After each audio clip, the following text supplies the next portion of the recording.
امام محمد بن حسن الشیبانی جب بصرے آئے نا، امام اعظم ابو حنیفہ کے شاگرد تھے، تو بہت وجیح تھے اور پھر تہجد گزار، شب زندہ دار.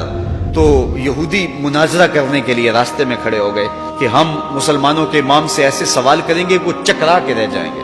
اب مسلمان بھی کھڑے تھے کہ دیکھیے کیا منظر ہوتا ہے.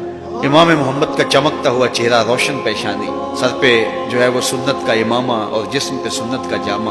جو ہی آئے نا، گھوڑے پہ سوار تھے، تو جو مناظرے کے لیے تیار کھڑا تھا اس کے لبوں پہ کلمہ جاری ہو گیا. تو مسلمانوں نے کہا تم تو مناظرے کے لیے آئے تھے، تو یہ کیا ہوا؟ تو اس نے برجستہ کہا جب میں نے امام محمد کے چمکتے ہوئے چہرے کو دیکھا تو میں نے کہا جب مسلمانوں کا چھوٹا محمد اتنی شان والا ہے تو بڑا محمد کیسا ہوگا؟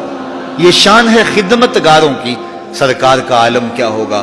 تو اللہ نے وہ جمال دیا، وہ حسن دیا. تو آئیے میں اور آپ اس مجلس رحمت میں عہد کریں کہ اپنی زندگی حضور کے بتائے ہوئے طریقوں کے مطابق بسر کریں گے. ہم حضور سے ٹوٹ کے پیار کریں گے، حضور سے محبت کریں گے. اور محبت اس بات کی متقاضی ہوتی ہے کہ آپ جس سے پیار کرتے ہیں اس میں آپ کو عیب نہیں دکھائی دیتا. آپ جس سے پیار کرتے ہیں اس کی اطاعت اور فرما برداری کرتے ہیں.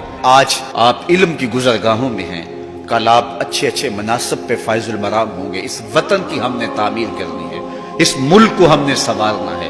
اس ملک میں اسلام کے تشخص کو ہم نے اپنے عمل سے پیش کرنا ہے، اپنے رویے سے پیش کرنا ہے، اپنے طرز زندگی سے پیش کرنا ہے. ہماری زبان کبھی بھی جھوٹ نہ بولے اس لیے کہ ہم حضور کے غلام ہوتے ہیں. ہمارے رویوں میں خوبصورتی رہے اس لیے کہ ہم حضور کے غلام ہوتے ہیں. اور وہ دن آئے کہ اس ملک کی باغ ڈور آپ سنبھالیں تو ایک اچھی قوم کی صورت میں ہم دنیا کے اوپر سرخرو ہو کر کے سر اٹھا کے چل سکیں.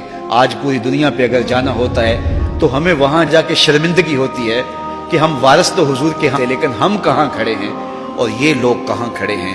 تو آئیے میں اور آپ اپنی تعمیر کیجئے، اپنی شخصیت کی تعمیر کیجئے، اور حضور کی محبت تعمیر شخصیت کی ضمانت بنتی ہے.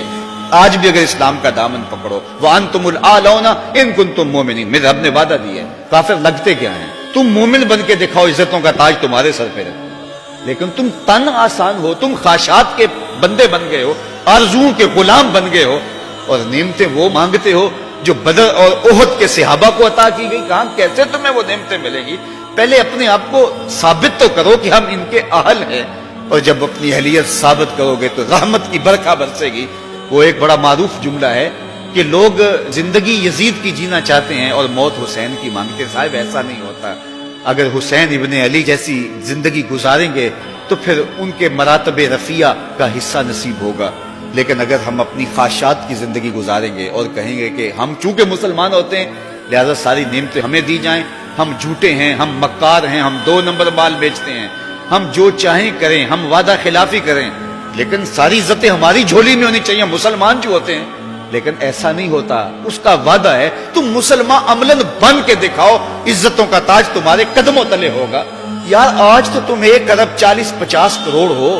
وہ زمانہ بھی تھا جب تمہاری تعداد صرف 313 تھی اور تمہارے پاس تلواریں بھی ٹوٹی ہوئی تھی، لیکن ہم نے تمہیں وہ عزتوں کی مسند دی کہ زمانہ تمہارے اوپر رش کرتا تھا. تو آج اگر تم اس کے ہو کے دکھاؤ اور اس کے بن کے دکھاؤ تو میں تمہیں عزتوں کے تاج پہنا دوں گا. اللہ اس امت کو عروج عطا کر دے. اس ویڈیو کو شیئر ضرور کیجئے، ہو سکتا ہے آپ کے ایک شیئر سے یہ بات کسی کے دل میں اتر جائے. جزاک اللہ.